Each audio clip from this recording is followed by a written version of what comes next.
They thought they could destroy me with betrayal and lies. They celebrated too soon. What they didn't realize is that I was already laying the foundation for their downfall and for my greatest triumph yet. Snow swirled gently outside the expansive windows of Grant Whitmore's study, softening the sharp lines of the city beyond. Inside, the warm glow of polished wood and the faint scent of pine from the Christmas tree created a scene of tranquil festivity. Grant reviewed the final schematics for Whitmore Car Design's latest project, a cutting-edge community center set to rejuvenate a neglected part of the city. It was a project that encapsulated his life's work, innovation rooted in community impact. At 47, Grant had long established his reputation as a visionary architect, known for designs that balanced form and sustainability. The firm he co-founded, now a cornerstone of the city's skyline, stood as a testament to decades of dedication and excellence. As he made final adjustments to the plans, the faint sounds of holiday preparations drifted up from below. The crinkling of wrapping paper, bursts of teenage laughter, and the soothing rhythm of holiday music. "Dad!" Silas' voice carried up the staircase, filled with mock frustration. "Finn's hogging all the good ornaments." "Am not," came the immediate retort. Smiling faintly, Grant rolled up the blueprints with methodical precision and called back, "It'll be right down." His sons, both 15, were bright and lively, deeply involved in school and community activities. Though they bore little resemblance to him physically, Grant had always attributed that to Celeste's dominant genes. Descending the wide staircase, he paused for a moment to take in the living room. A massive 12-foot Christmas tree stood, adorned with a mixture of delicate glass ornaments and colorful, handmade decorations from the boys' younger years. Silas balanced precariously on a stepladder, reaching for the highest branches, while Finn rummaged through a large box of decorations below. Grant approached, picking up a shimmering silver star. "Need a hand?" he asked, already moving to place the ornament at the tree's peak. Silas climbed down with surprising eagerness, flashing a quick smile. The front door opened with a gust of cold air, ushering in Celeste Moran. At 44, she retained the elegance and poise that had first captivated Grant during their college years. Her honey-blonde hair, flawless as ever, was tucked beneath a stylish wool cap. Laden with shopping bags, she offered a perfunctory nod in greeting. "Grant, can you make sure your office is locked? Guests might wander." "Already taken care of," Grant replied, noting her brisk turn toward the kitchen without waiting for his full response. Their marriage, now nearing 19 years, had long settled into a rhythm of polite distance, maintained more for appearances than affection. Celeste had become a master of managing both real estate investments and their family image with calculated efficiency. Moments later, the doorbell chimed, and Finn raced to answer it. Adrian Moran, Grant's younger brother, breezed in with a flourish. Adrian had always walked a different path, pursuing a career in the arts while Grant built his empire in architecture. His gallery, Moran Atelier, had become a celebrated hub for contemporary art, though Grant often wondered about the cost behind Adrian's curated charm. "There they are, my favorite nephews," Adrian declared, pulling the twins into a theatrical embrace. "Brought my camera. Thought we could do a little pre-party photo shoot." Grant, noticing the boys' eager reaction, interjected, "They still need to finish decorating first. Party starts in a few hours." Adrian waved him off with a careless grin. "Plenty of time, big brother." Without further argument, Adrian shepherded Silas and Finn toward Grant's private studio, a space Celeste had insisted he needed during their extensive home renovation 7 years prior. The door closed behind them with a quiet, decisive click. Later, as twilight deepened and the first guests began to arrive, Grant moved through his home, exchanging greetings and polite conversation. Yet, a subtle undercurrent of tension threaded through the festive atmosphere. Whenever he attempted to head toward the garage, where he kept his architectural models, someone always intercepted him. First Silas with a sudden need for college essay advice, then Finn seeking detailed information about a promised car. It was nearly midnight when Grant finally slipped away from a conversation with a local councilman. The garage door stood ajar, a thin line of light spilling onto the snow outside.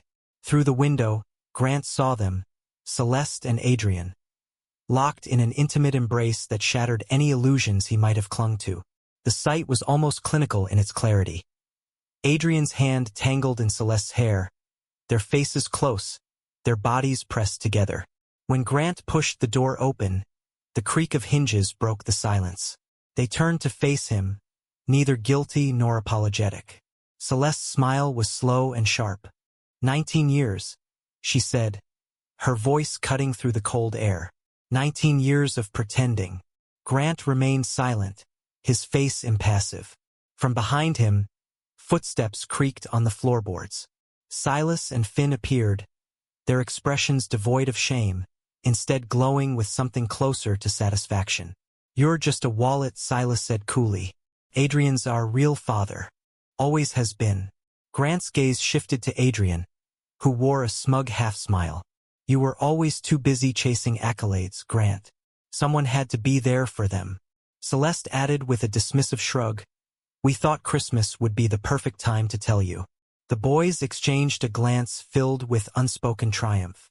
Grant absorbed their words, every bitter syllable, with the same calm precision he brought to his work.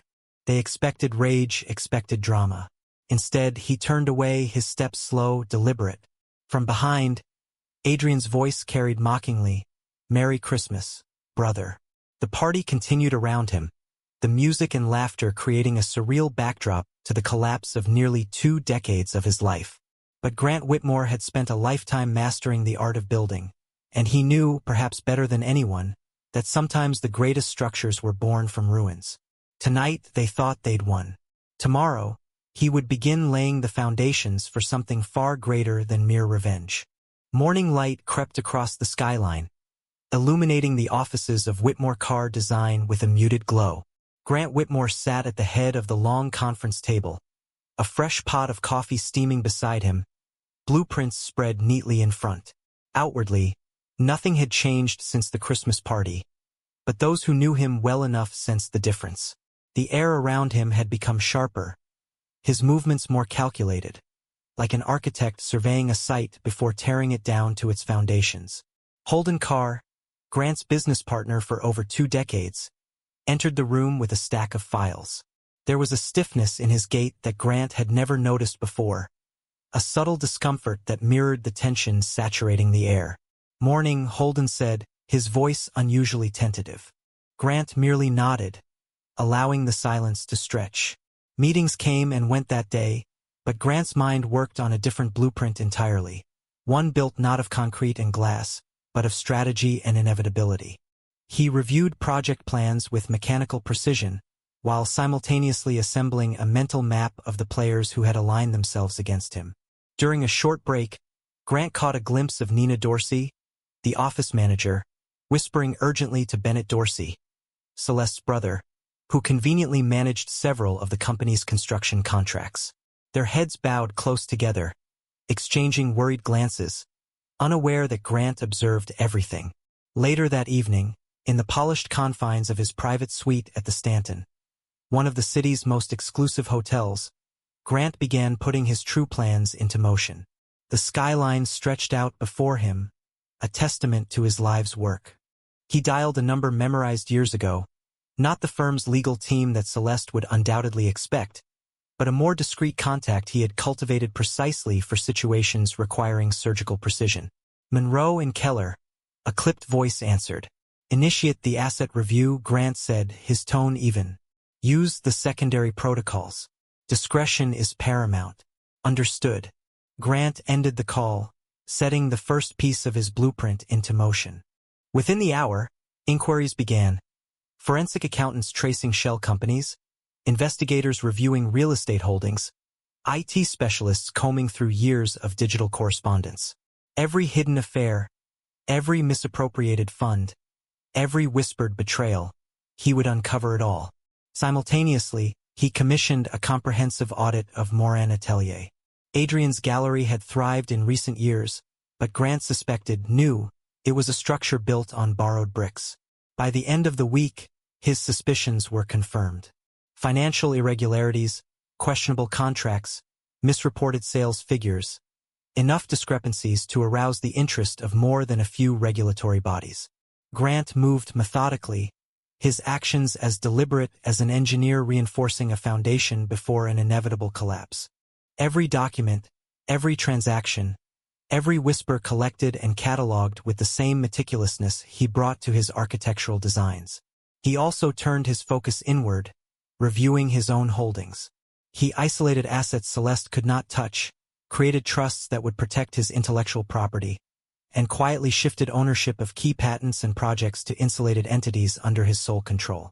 If they thought they would gut his empire through divorce or scandal, they were mistaken. Meanwhile, the twins, Silas and Finn, continued to bask in their perceived triumph. Social media posts painted pictures of a perfect, carefree holiday season. Gifts from Uncle Adrian, trips planned, futures mapped out on the ruins of what they thought Grant had abandoned. They had no idea that the trust funds they once counted on had been quietly frozen pending legal review. Back at the office, Holden Carr grew increasingly uneasy. His loyalty, once assumed unshakable, now revealed hairline fractures. Nina Dorsey's presence seemed to amplify his anxiety, their hushed conversations ending abruptly whenever Grant passed by. He took note but did not confront. Timing, he knew, was everything. Grant worked late into the nights, often without realizing how much time had passed. His suite at the Stanton became a war room, its sleek surfaces cluttered with reports, timelines, and legal drafts. He charted every move with the precision of a chess master planning 10 moves ahead. In the rare quiet moments, he allowed himself brief reflections. The betrayal cut deeper than any professional setback he had faced. Not because of the loss he could rebuild anything, but because of the calculated cruelty, the way those he had supported and nurtured turned their ambitions into knives aimed at his back. There would be no shouting matches, no grand public confrontations. That would have been too easy, too temporary. Grant's revenge would be built with the same principles as his greatest designs. Solid, enduring, and utterly devastating in its final impact. By mid-January, the foundation was laid. Property transfers were secured, legal protections finalized, private investigators' reports meticulously compiled. The next phase would begin soon, the careful, public dismantling of Adrian's reputation, the exposure of Celeste's duplicity, the quiet erasure of any leverage the twins thought they held. Outside his window, the first hints of a new snowstorm began to dust the city. Grant watched the flakes drift down, each one unique, each one insignificant alone but powerful when gathered together. Much like the pieces of his plan, the season of their imagined victory was ending. The season of consequences was about to begin. February descended with a relentless chill, but it was nothing compared to the cold precision with which Grant Whitmore set his plans into motion. In the hushed corridors of Whitmore Car Design, whispers began to spread.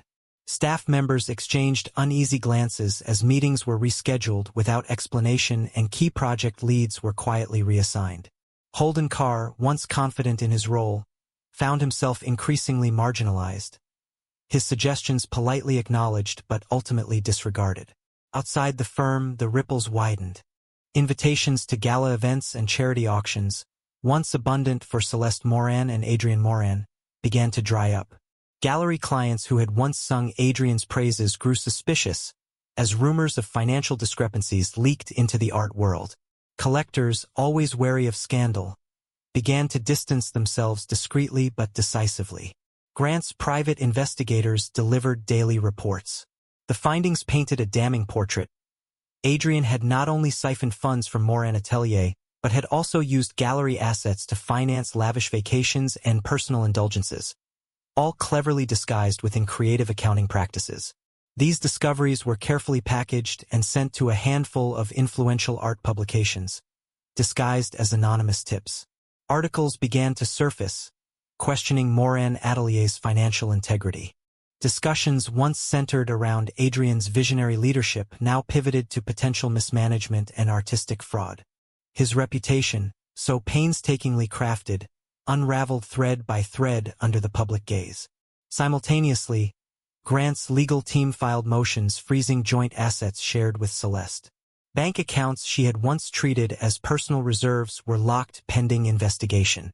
Investment properties she had carefully curated were placed under audit, and early indications pointed to misuse of funds, particularly her habit of funneling money into Adrian's ventures without proper disclosure. Celeste's carefully constructed life began to crumble. Luxury services were abruptly canceled, credit cards declined, her trusted advisors suddenly unavailable for comment. At home, arguments flared behind the grand facade of their colonial residence. Accusations, denials, and mounting fear as the reality of their situation tightened like a vice. The twins, Silas and Finn, noticed the shift first in subtle ways. Access to their seemingly endless allowances became temporarily suspended. Promised trips were canceled without explanation. Their once adoring social circle at Eastborough Academy began to drift away as parents quietly encouraged their children to avoid association with scandal. One afternoon, Silas attempted to purchase a new camera, a planned gift from Uncle Adrian, only to have his transaction declined. Finn, furious at the perceived injustice, lashed out on social media, venting frustrations that only confirmed rumors about the family's unraveling status. Screenshots circulated quickly among classmates, further isolating the boys. Grant observed all of it from a distance, unmoved.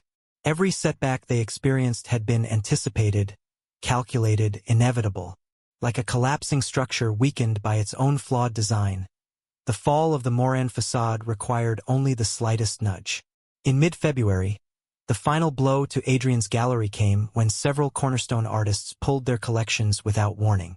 Without its prized exhibits, Moran Atelier's revenue plummeted.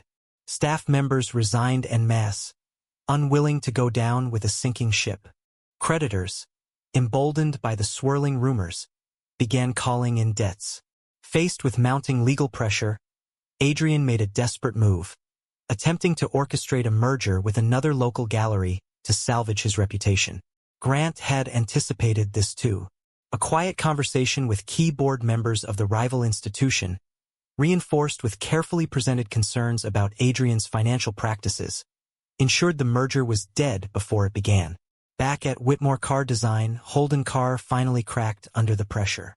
Late one evening, under the dim lights of the deserted office, he sought out Grant. "Grant," Holden began, his voice strained, "I made mistakes. I should have told you about Celeste, about Adrian. I thought." Grant regarded him coolly. "You thought aligning yourself with them would secure your future." Holden's shoulders sagged. "I was wrong." There was no rage in Grant's response, only a quiet finality. "Your resignation will be effective immediately." Holden nodded miserably, understanding there would be no second chances. By the end of the month, the unraveling was complete. Adrian filed for bankruptcy protection, his once celebrated gallery reduced to a shell. Celeste faced legal inquiries regarding misappropriation of marital assets. The twins, stripped of their financial safety nets, struggled to maintain the privileged lifestyle they had once mocked Grant for providing. Through it all, Grant moved steadily forward. He made no public statements, issued no retaliatory remarks. His silence was strategic, his dignity intact. Let them flail, let them drown in the consequences of their own choices. In his private office overlooking the city's skyline, Grant reviewed the final documentation. The community center project, the one he had been designing on the night of his betrayal, was moving into its final construction phase, set to be a landmark of sustainable architecture and social revitalization. The city would remember his contributions long after the names of those who had tried to destroy him faded into irrelevance. The collapse of their world was not an accident. It was a masterpiece, designed, calculated, executed with precision, just as Grant Whitmore intended. Spring unfolded over the city with cautious optimism, the remnants of winter slowly giving way to new beginnings. For Grant Whitmore, the changing season mirrored the shift in his own life. A quiet transformation built not on spectacle, but on meticulous, relentless progress. While others scrambled to salvage what they could from the wreckage of their former lives, Grant focused solely on building. His days at Whitmore Car Design grew longer, not from necessity, but from purpose. Projects once delayed due to internal tensions now surged forward. New clients, impressed by the firm's reputation for integrity and innovation, sought them out. Awards committees took notice, inviting Grant to speak at architectural forums and sustainability conferences. He accepted few invitations, choosing instead to invest his energy where it mattered most, the work itself. The downtown community center, the vision that had kept him grounded through his darkest nights, neared completion. As the scaffolding came down, the building revealed itself, an elegant harmony of glass, steel, and reclaimed wood, embodying Grant's philosophy that architecture should not just serve but uplift communities. It was not just a structure. It was a testament to resilience. Meanwhile, the city whispered about the downfall of Adrian Morin and Celeste Morin. Their names, once associated with glamour and influence, became synonymous with scandal and collapse. Adrian's bankruptcy case moved swiftly, accelerated by creditors eager to recoup losses. Celeste faced mounting legal troubles, her carefully curated real estate empire disintegrating under the weight of frozen assets and breach of trust accusations.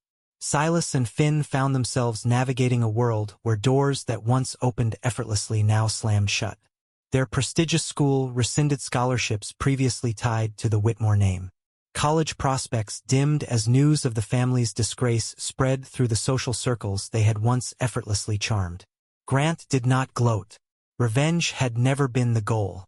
He understood, with a clarity few could match, that real victory was not about destruction. It was about rising beyond the reach of those who sought to tear him down.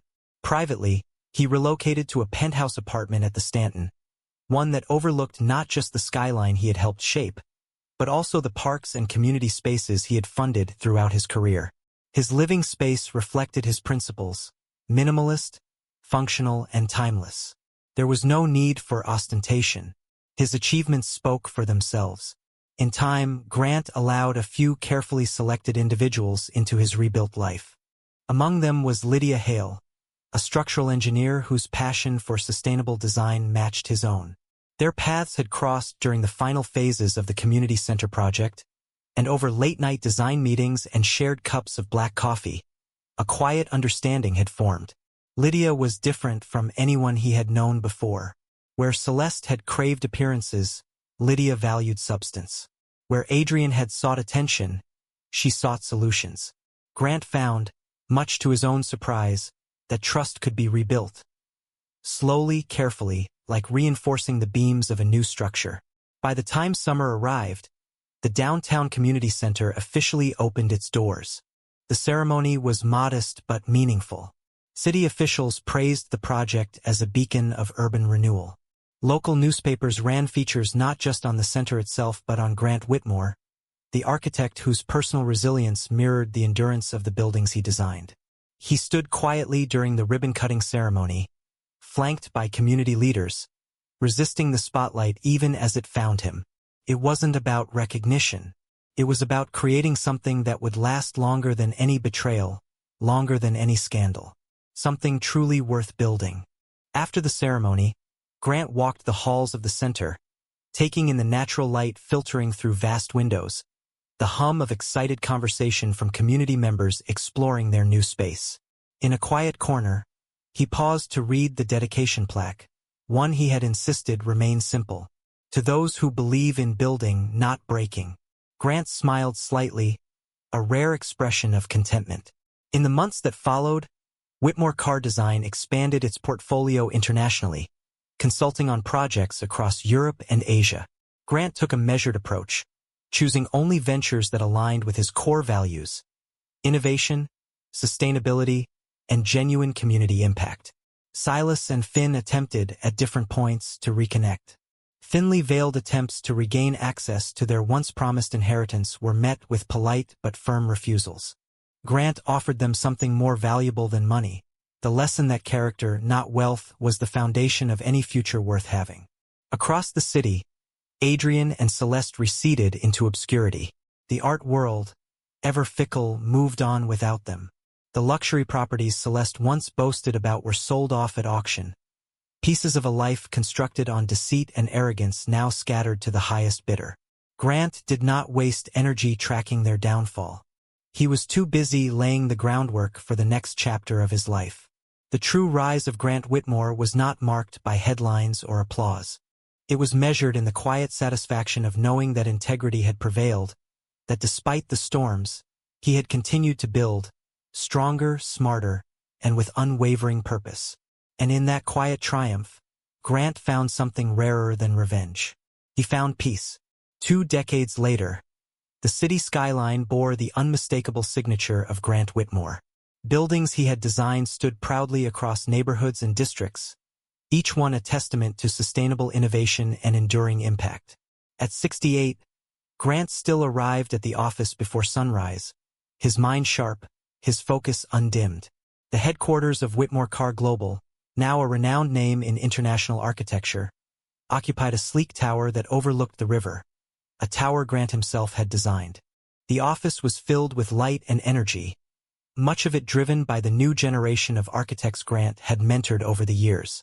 Among them, none shone brighter than Ivy Hale Whitmore, his and Lydia's daughter.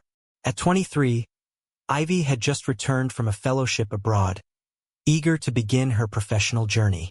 Her presence reminded Grant that legacy was not merely about what one left behind, but about what one nurtured into the future. "Dad," Ivy said one morning, laying a set of preliminary designs across his desk, "I want to talk about the foundation project." Grant leaned back, surveying her work. The Hale Whitmore Foundation, established 15 years earlier, had quietly become a global force in supporting sustainable housing initiatives for underserved communities. Ivy's project proposed expanding the foundation's work into developing eco-communities in rural regions, a vision that combined Grant's early ideals with a bold, compassionate future. As they discussed the project, Lydia entered the office, her presence still carrying the quiet strength that had anchored Grant through years of rebuilding. Her own career had flourished, her expertise in structural engineering bringing new depth to the firm's innovations. Later that evening, the family gathered at the rooftop terrace of their home, a sprawling modernist estate nestled into the hills, a perfect blend of nature and architecture. Below, the city lights shimmered against the darkening sky. Toasts were raised, laughter echoed, and stories of perseverance and hope filled the air. Across town, the remnants of Grant's past lived much smaller, quieter lives. Adrian Moran had passed away in a modest care facility, his final years marked by obscurity and faded ambition. Celeste Moran, after years of financial struggles and diminished social standing, lived alone in a small apartment complex far from the circles she once dominated. Her attempts to rekindle old alliances had long since withered away. Silas and Finn Moran had taken divergent paths. Silas ran a small photography studio specializing in weddings, a modest business sustained by word of mouth rather than ambition. Finn, after several unsuccessful ventures, worked in middle management at a regional logistics firm. They occasionally reached out to Grant over the years, tentative efforts at reconciliation that were always met with polite, distant acknowledgement. Grant harbored no hatred toward them. Their downfall was never his triumph. Their lives had simply followed the trajectory shaped by their own decisions, untouched by his hand after the dust had settled. Instead, he focused on what truly mattered, building, teaching, and nurturing the ideals that had withstood betrayal, ambition, and time itself. At the international exhibition that autumn, Whitmore Carr Global unveiled its most ambitious project yet, a revolutionary eco-city concept designed to redefine urban living for the next century. Grant watched with quiet pride as Ivy presented their vision to a standing ovation, her confidence and grace radiating through the packed auditorium. It was not just a professional achievement. It was a personal one. It was proof that the values he had fought to protect, integrity, resilience, and the pursuit of meaningful work, had not only survived but had flourished. On the evening of the exhibition's closing gala, Grant stood once more overlooking the city. Lydia slipped her hand into his, their bond stronger than ever. Ivy joined them, laughing about a conversation she just had with a group of young architects who cited Grant as their greatest inspiration. "You taught them more than just how to design buildings," Lydia said softly. "You taught them how to build lives." Grant smiled, a rare, full expression that came easily now. He understood something now, something he wished he could have told his younger self. The best revenge was never about watching others fall. It was about continuing to rise, to build, to create something so enduring that betrayal, bitterness, and loss became mere footnotes in the story of a greater life. As the stars emerged above the city, Grant Whitmore stood surrounded by the people he loved, his legacy secured not in monuments of steel and glass alone, but in the generations he had empowered to dream bigger, reach further, and build better. The final triumph was not in surviving the storm. It was in becoming the architect of a future so brilliant that the past could no longer cast its shadow. And Grant Whitmore, builder of dreams, had only just begun.